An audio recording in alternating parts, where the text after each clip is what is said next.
Hello, and welcome to Fair Trade, a Faith Unfiltered series where courageous people share the candid stories of their faith journey and what brought them to Community of Christ. I'm your host, Robin Linkhart, and I'm here today with Jordan Harmon. Welcome, Jordan, and thanks so much for being with us today on Faith Unfiltered. Thanks for having me, Rob. It's good to be here.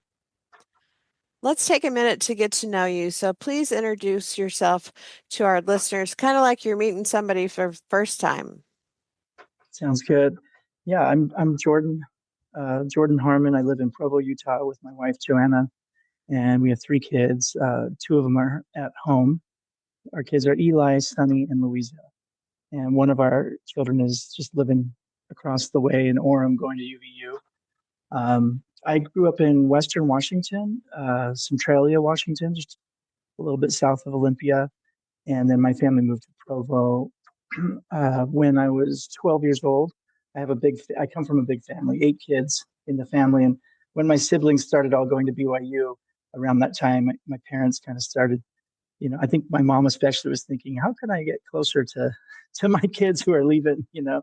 And so we ended up moving here. It was 1990 when we moved to Provo.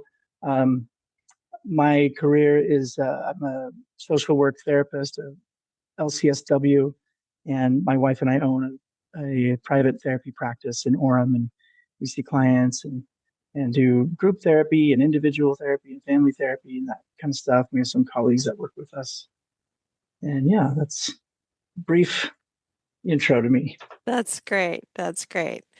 So we want to start your whole story, and it's really helpful if we just kind of start at the beginning.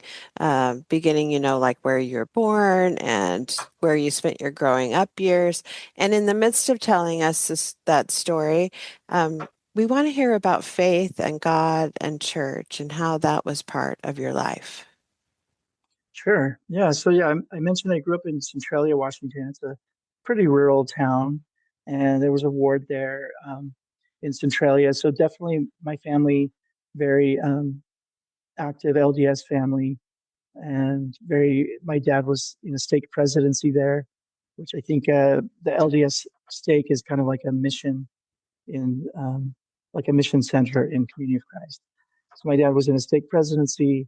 He was and he was a doctor too, so a very busy person. I was sixth of eight, so I was kind of raised as much by my older siblings as I was by my parents. But kind of a idyllic childhood in the 80s, where you play with your friends every day and you don't watch too much TV and you're kind of outside a lot. And it was a very great childhood. And I mentioned we moved to Provo when I was 12.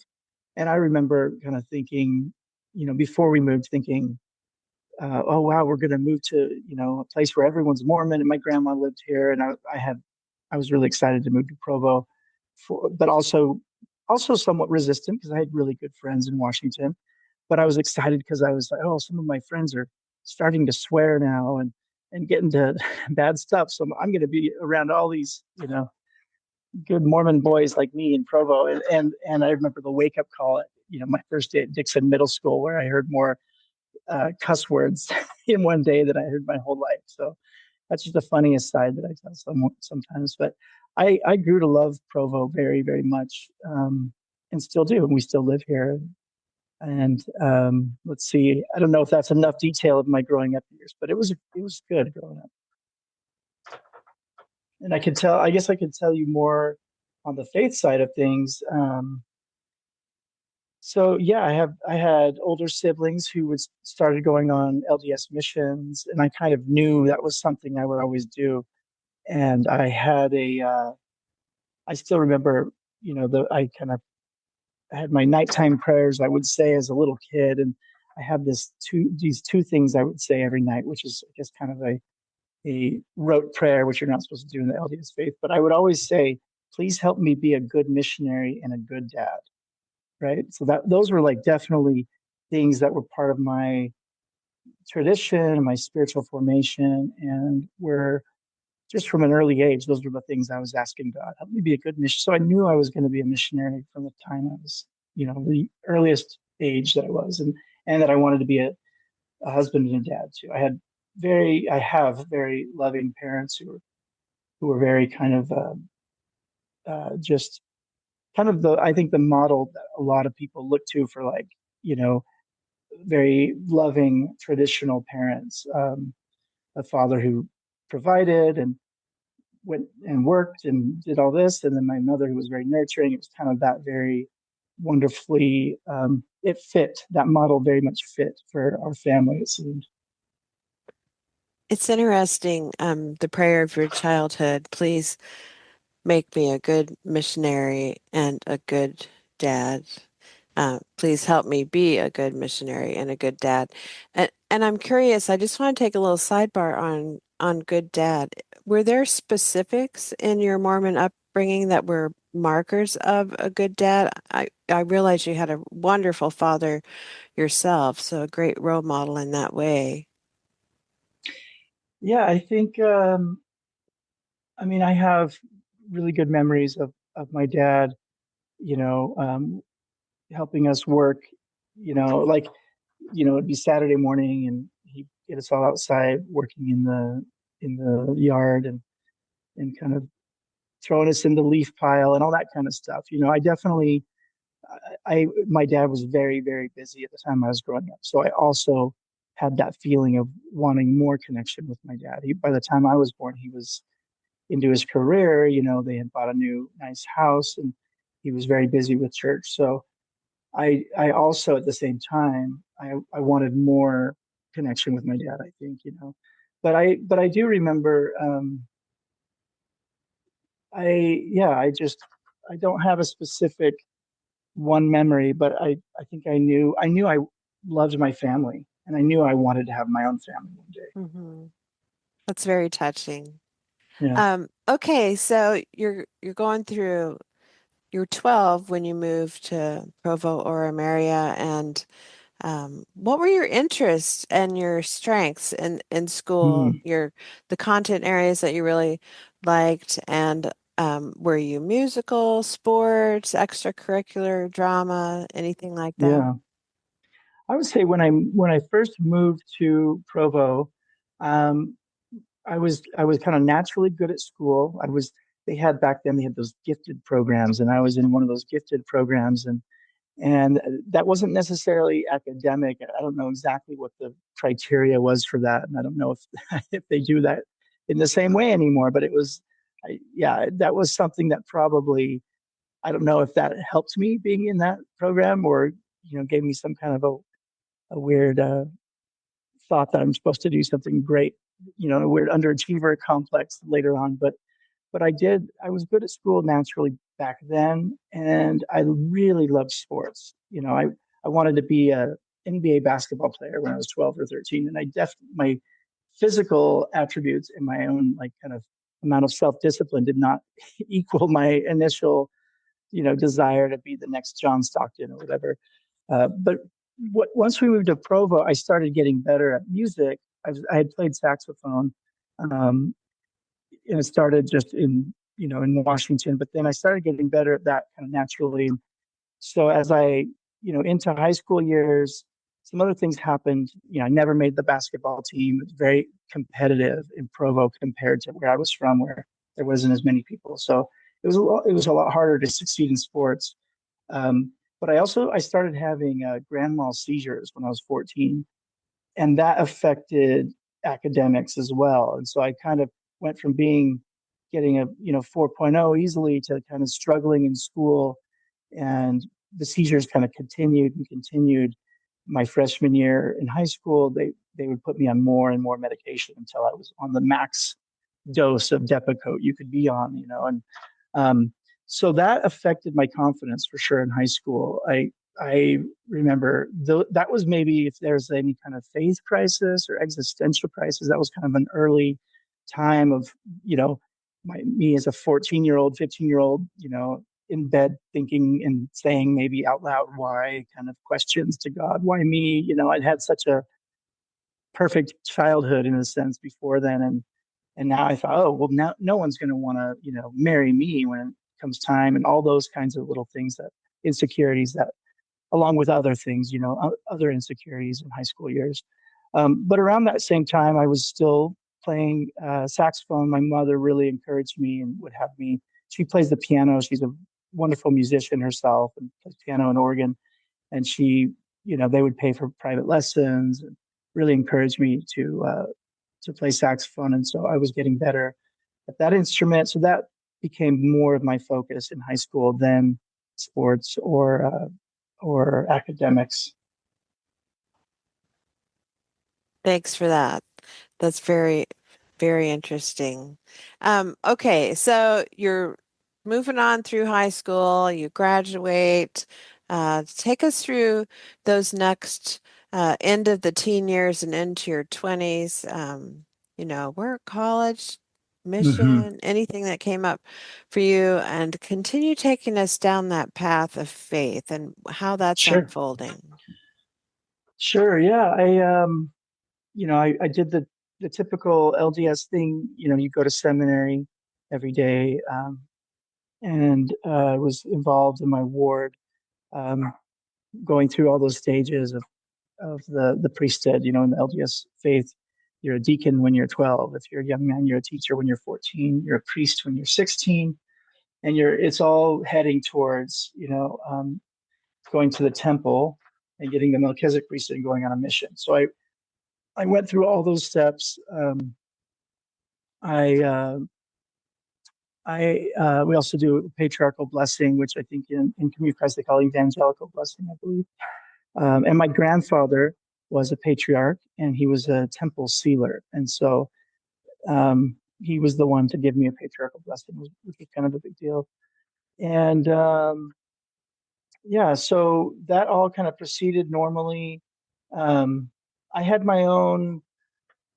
I had a belief in Jesus and in Christ and in what in the LDS faith we call the atonement, which is kind of this process of this participatory process between you and the Savior, where He did His part and continues to be there, and then you do your part by repenting when you've sinned, or and really exercising faith in that way. And I had experiences in high school where I felt sinful and I felt bad about myself, and I felt like a real sense of lost and confusion and things like that. And so I had experiences of repentance where I felt that go away, and I felt connected and felt like a release of shame. And so those were things that were really powerful to me. I didn't as much feel comfortable, I don't think ever really, with the idea that this is the one true church. And I think my sense is my mom maybe didn't feel comfortable with that as well. I mean, my parents are very believing LDS people, very faithful people, but it just that wasn't as emphasized. That this is the one true church as some other things, though it was emphasized at church and in seminary and other places. But it was the kind of thing where I think, am I going to go on a mission? Am I going to say that? And can I say that? And thinking, well, I could say this. And I do remember a time also going to my mom and telling her, I really want to go on a mission. I really love Jesus and I believe in Jesus and I love the Book of Mormon, but I'm not so sure about Joseph Smith. And I remember her kind of saying, yeah, I totally get that. I kind of feel that way too sometimes. And so she was very um, validating and just kind of helped see like, oh, she was a model that you could be different type of LDS person. You don't have to have or pretend to have certainty on this or this or that. And so that I grew up in a different kind of LDS home than many people, I'll say. That's awesome that you have a Yeah. parent that was affirming of a little bit of fluidity there. Yeah. I actually remember being surprised. Um, I also, my father as a doctor, but also would give priesthood, blessings for healing, but was also doing surgeries. And so I kind of grew up in a context where science is true, faith is true. They're both valid. They kind of are hand in hand. And I remember him kind of giving me kind of his thoughts on how evolution could be true while also God creating the cosmos could be true, and Hmm. thinking, yeah, that sounds normal. And then having a conversation with a friend in high school who was really astonished that I would that I thought evolution was compatible with faith. Hmm. And so that was kind of a wake up call to me in high school, that I realized there's a lot of people of my faith who are very different from how I was raised, and I didn't realize that I wasn't in the normal kind of Mm. way of being. Like my version of Mormonism upbringing wasn't as typical as everyone else's. Yeah. So what comes after high school? So I did a year at BYU, and I was a music performance major, saxophone performance, and that was good experience. It's a lot of work, um, but we did things like toured around the country with the BYU Wind Symphony for a few weeks at the end of my freshman year. It was really great. Um, And then I went on a mission to San Antonio, Spanish speaking. Wow. So you were 2 years out on your mission? Yeah, 2 years. So tell us how that went and what it was like coming back. It was a really, really great experience. It was the kind of thing where, like I had said, I had always known I was going to do it, kind of like a social rite of passage. And many of my older siblings, or three, see, three of them had gone on missions. My older brother and two of my older sisters had gone.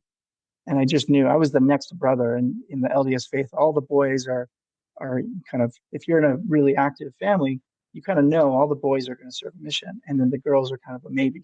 They might not. So I kind of knew just from that social context that I'm the next one up. But I do remember the night before packing in my room and it hitting me like, what the heck am I doing? I'm actually leaving, because I was definitely someone who was, again, like, love safe family, like I hadn't really done much outside of being with my family. So, and I was, I was 19, but I was probably 19 going on 17, and probably looked 16 even. I was just very much a late bloomer in so many ways. And so it kind of hit me like, this is real. Am I really doing this? But there's the missionary training center in Provo is a unique experience, um, and I really got swept up in it and loved it. And you feel so much a part of something so much bigger than yourself, and you're singing with you know thousands and thousands of other young people your age, and many of the same songs from Community of Christ and Spirit of God, like a fire. Like, imagine, right, singing that with thousands and thousands of 19-year-olds. It was just powerful. So I had a really good experience in the MTC. It was also very difficult in terms of the long hours, and I was with my seizure medication. I had kind of gotten into the habit of taking, like, 2 naps a day, kind of thing. That doesn't work at the MTC, so I was kind of perpetually tired. I remember, but my mission in Texas was similarly, like, it was very different than MTC. You're much more on your own. It was a very growing experience for me. The first little while was more difficult. And then I just, by the time I was done, I felt I had grown in confidence a lot. I became a leader in the mission, and that was just kind of astounding to me. I, was continually, like, working through issues of, like, I'm a bad person, kind of shame issues, trying to turn that over to Christ. Those kinds of things were present there. But there was such a feeling of love that I had for the people um, that were there. And I continued to initially struggle with that question of, can I testify that this is the one true church? And that is definitely something that, at the time, this is 1997 to 99, you had to be able to do that to be a missionary. And so I would say I learned to do that. But uh, I don't know if this is just me narrating it now, or I don't know how much I felt that as much as I felt saying something like, God loves you. Like, you're a child of God. God loves you and wants you to be happy.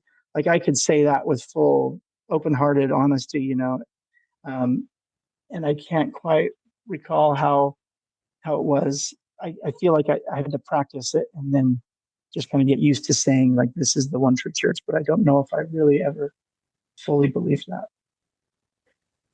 So when you came back, so you haven't talked about your romantic life at all. So did you Hmm. have a girl waiting for you to come back or? So okay. I will say back to that thing of help me be a good missionary and good dad. I could look back now and say both of those things probably were because from a very young age I wanted to be married. I wanted a wife. Uh-huh. Like I was a little romantic kid, right? So Uh-huh. like, and yeah, in the Mormon faith, that being a missionary goes along with being dateable, and or at least at the time, and probably still. But yes, always had a crush on a girl, and then my senior year of high school, I had a girlfriend, and when I went on my mission, she was kind of writing me, kind of thing, kind of you know, but but she got married while I was on my mission, so I came home. And it was great to be on my mission because I could just focus on that. But that was a weird experience when I came home because initially I came home kind of like you kind of unthaw from like a time machine warp zone thing, and I was like, oh, I'm still in love with this person, but she's married. So that was Wow. bizarre to me. Yeah. Yeah. So tell us about coming home. Did you go back to college and finish up? I mean, obviously you did that at some point in your life. Yeah, I went right back to college. I had a knee issue. I had to get knee surgery. So it was a Ooh. little bit of a rocky re-entry because I was like on crutches for a couple months and realizing that like, oh, I'm dealing with heartbreak that I kind of had put off for for a little while. So, and it is such a unique experience to be like, for 2 years, I'm not thinking of anything of myself. Like, the apartment's taken care of. I have money on this card to buy groceries every couple of weeks. I'm just like doing this kind of work. And then to come home and be like, now I have to go to Old Navy and buy jeans with my mom. I was like, this is so pointless. Like, you're at the peak of like, I am doing God's work every moment to like now I have to pick out which jeans I'm gonna buy. Like this is pointless. So I remember back then thinking about like they need to have a reception center, like a whole, holding center for these return missionaries to recalibrate, come back down to earth and be in the world. And I think that's still a struggle for a lot of missionaries, though they've changed some things that might make it easier for a lot of them. So did you go back to BYU? Yeah, I went back to BYU. Oh, this is another big part of my story, I guess, is on my mission, I kind of was wrestling with, am I going to go back and be a music performance major? And I already knew I didn't for sure want to do performance, but I had wanted to do composition and before I left on my mission. But on my mission, I I benefited a lot from leadership and confidence, but I kind of got into this mindset that like the one true path for me is to do everything I can be to like be a leader in the church, and like being a musician would not be helpful to that. So for better or worse, I kind of in my mind I changed like, okay, I'm gonna put away this musician thing and I'm gonna be a dentist or something. And so I started that route pre-dentistry, and my first intro to chemistry class I got like a C in it. So I said, I don't know if I can do this. I was like, if that's my first chemistry class.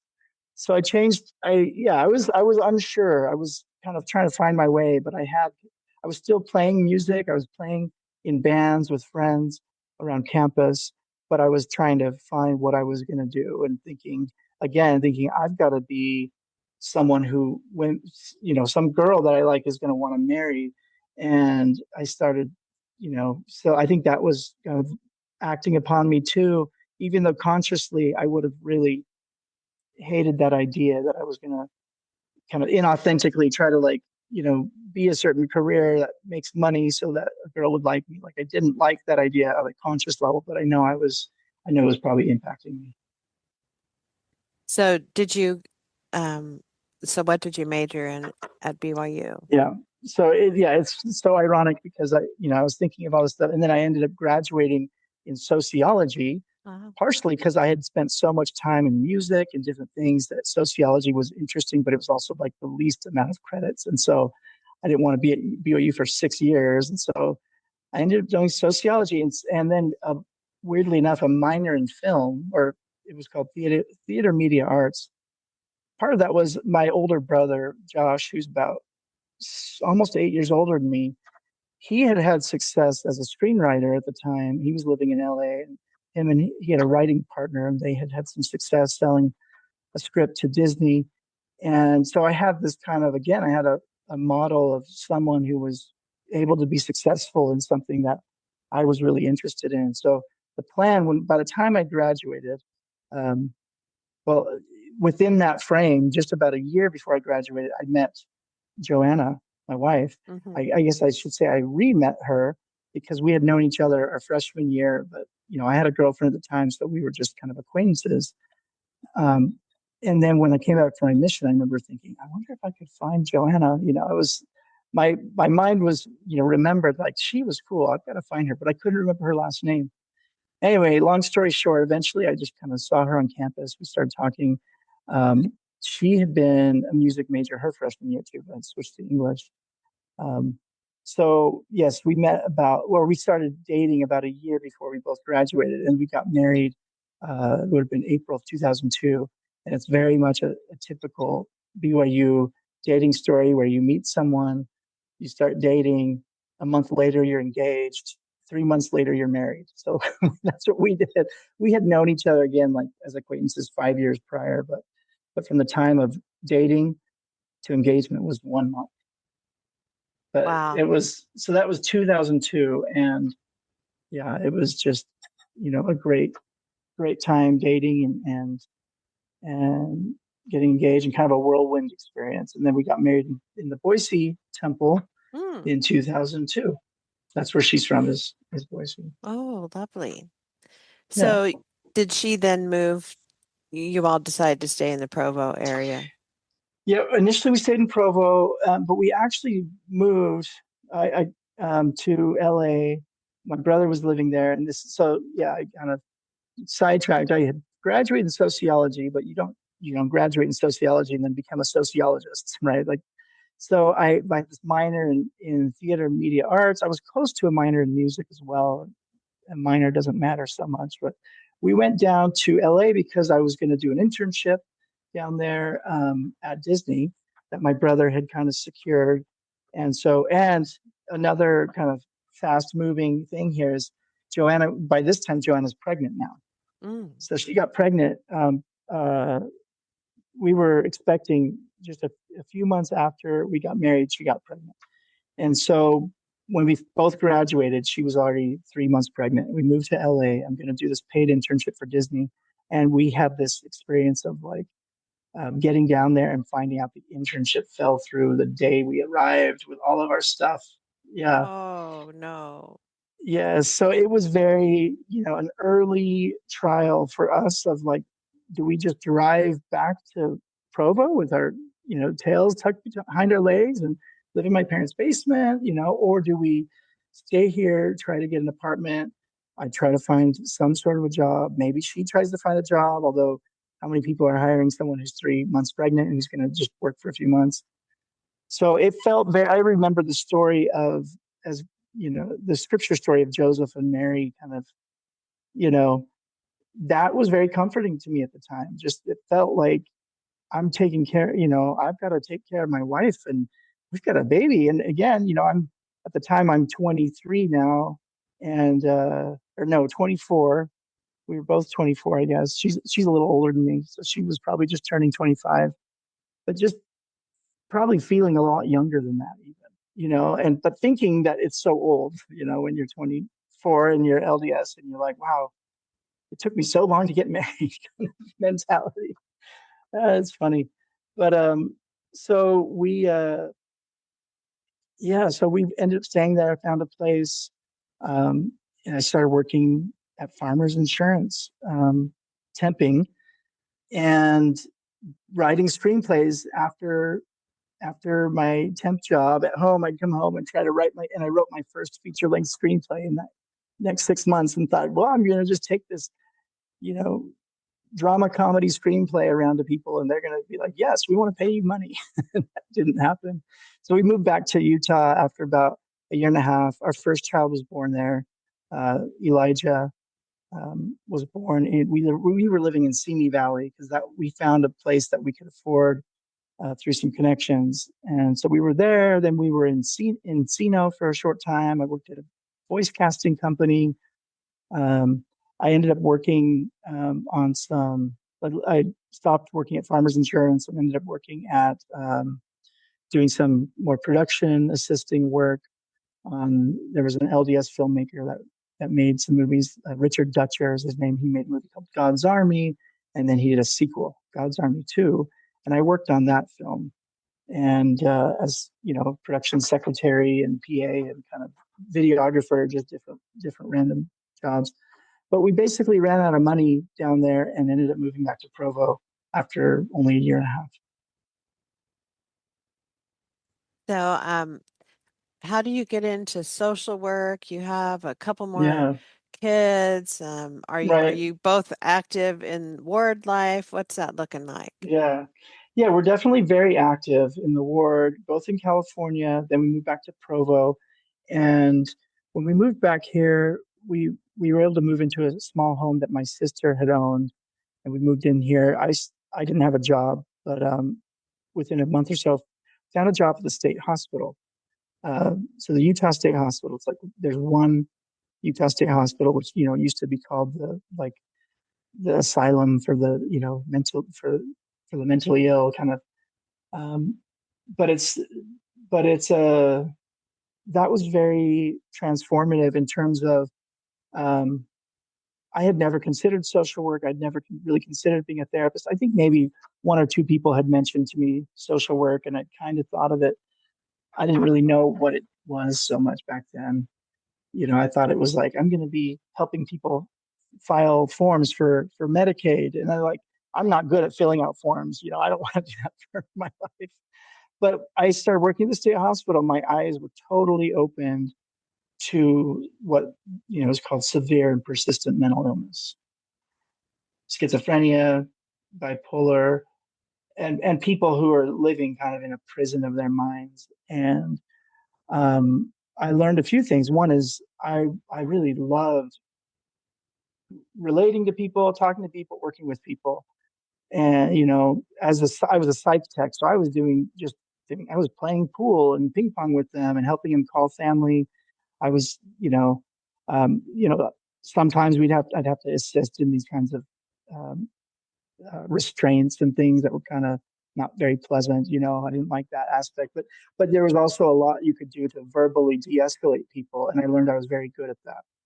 That you could avoid physical confrontation with a unpredictable um, person experiencing like a crisis of psychosis if you were good at just your verbal validation and presence. And but this was like probably after myself having seizures. This was the next kind of existential faith crisis. I had never experienced that kind of, why would God cause famine or war? Maybe those things were too removed from me, but I did have a kind of a real, I could not understand the how this could exist in a universe, like this severe mental illness could exist in a universe of a loving God. It just seemed like too much suffering. And um, yeah, I think even to this day, it's a unique experience for people and their families that to me is just the kind of suffering that's hard to relate to, hard to conceive of. So, is that what kind of brought you into identifying social work as something you wanted to pursue? Yeah. At the time, I was still trying I wrote some more screenplays. I switched my schedule around to work the night shift, the graveyard shift, so I could write at night while I was there. So I was going full steam ahead on that. But at the same time, I was kind of having this, we had our first and then our second child while I was working that job. That's like a $10 an hour job, Mm. and you have two kids, and my wife was at home. We had a small home, small mortgage payment, but I was like, I need to do more school.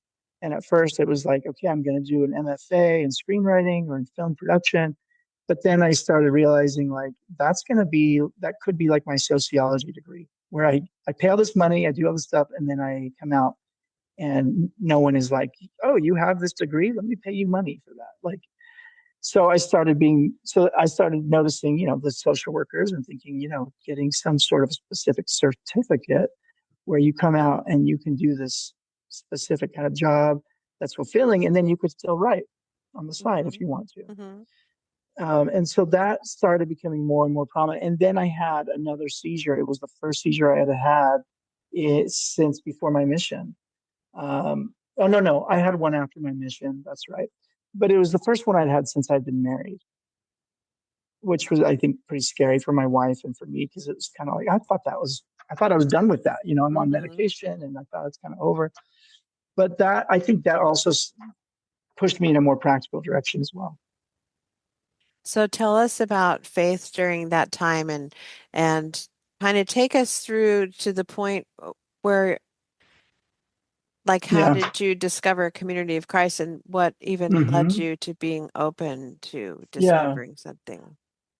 Yeah. I'd say my faith during this time was, it was kind of a nuanced, progressive LDS faith.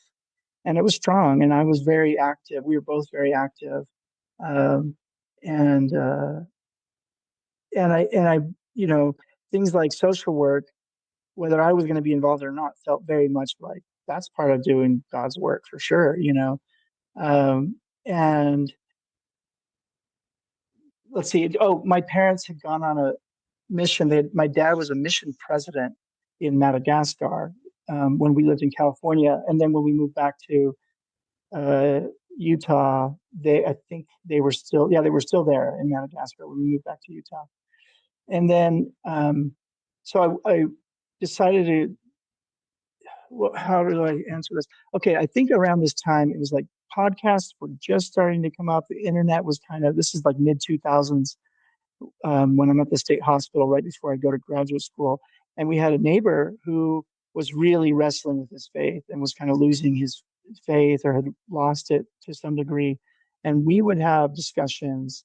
And I was someone who was maybe more nuanced, and he had come from a more black and white situation. And he remembers me saying, "Oh, well, what about this?" And he's like, "Yeah, that makes sense. But is that how you grew up?" And I was like, "Yeah, this is how I grew up." And he was kind of astounded. Like he had grown up in such a black and white world.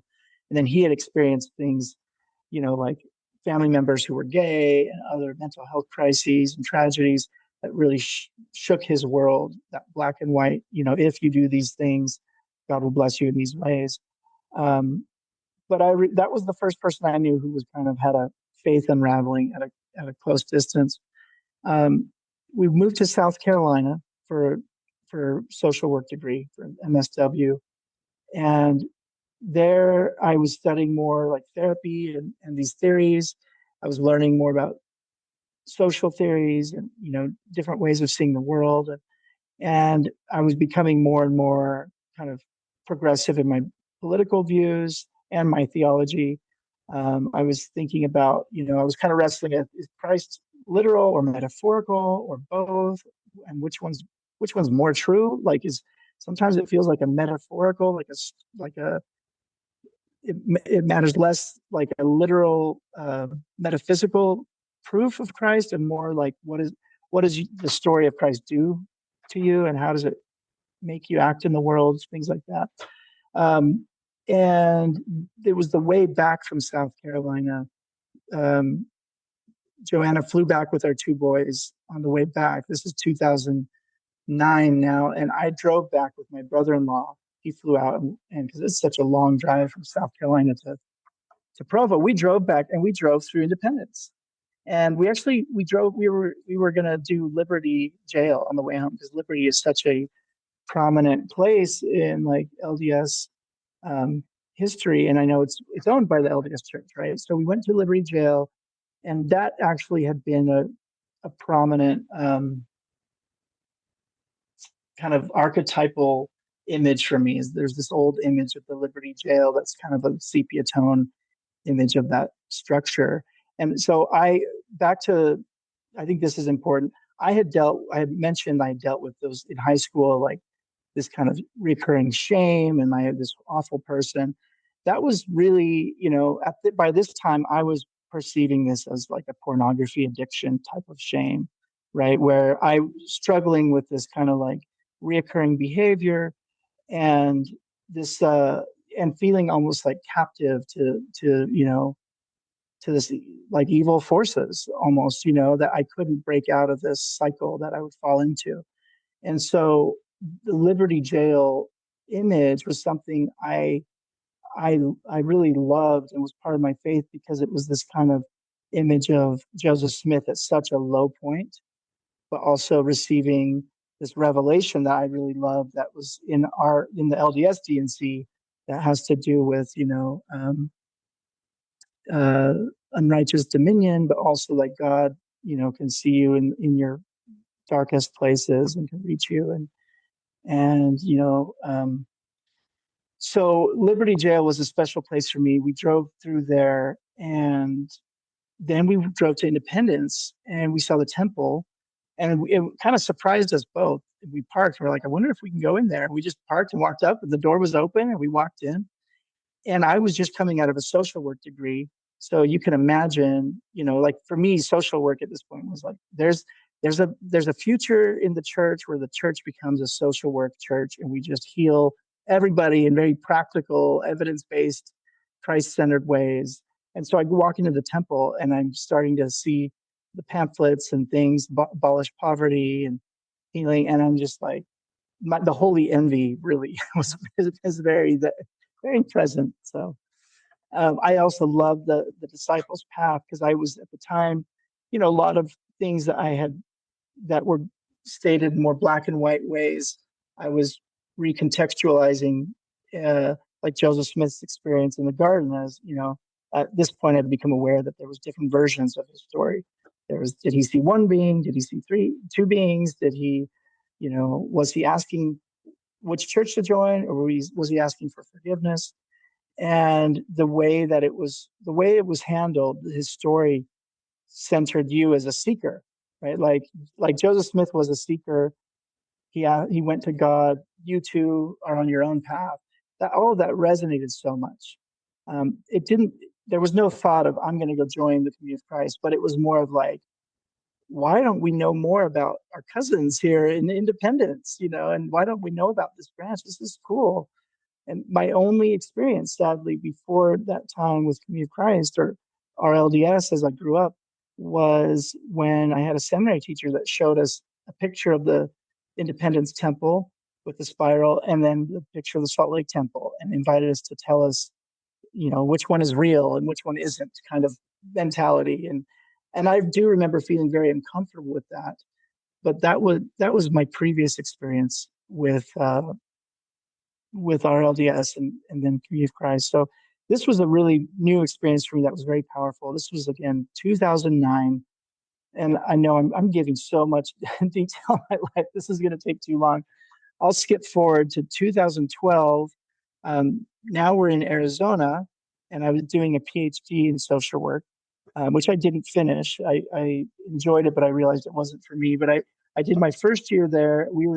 By now we have three kids, and at this point I had a friend who had been in Provo but was now in San Jose, and he was sending me text messages of like Community of Christ hymns and scriptures from the DNC because he was attending Community of Christ congregation in San Jose. Um, and I believe he got baptized, but then didn't continue. His journey led him elsewhere. But I remember him sending me the hymns and the verses, and just that, again thinking, wow, I really want to learn more about these people. This is really interesting.